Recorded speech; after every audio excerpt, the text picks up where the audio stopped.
Life will throw everything but the kitchen sink at you. Then it'll throw the kitchen sink.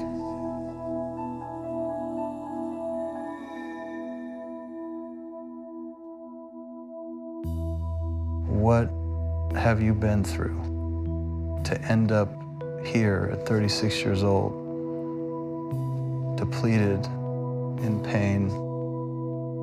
And then here we are, it's 2 o'clock in the morning in the bowels of Arthur Ashe Stadium. Two vanquished opponents just totally destroyed one another. They had to carry me into the training room because I couldn't breathe. My back had spasmed so much, it was pulling my entire rib cage against my diaphragm. I was struggling to breathe.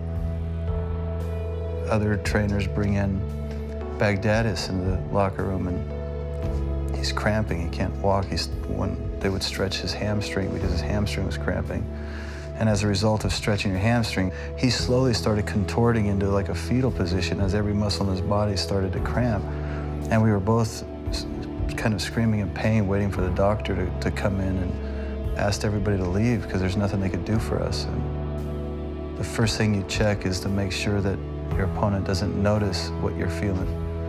And in my peripheral vision, I see a little movement. I see something, and I kind of look over, and the only part of his body not cramping was his extended arm. He was reaching out his hand, and I'm lying there on ice. I reach out and I grab his hand, and here we are, holding hands, watching the highlights of what we just did to one another. And on top of just that moment, when you combine the fact that the end was near for me, it was the one thing I was avoiding for months, if not years, is to allow myself to think about my life, what it's meant, what it's been, what it hasn't been.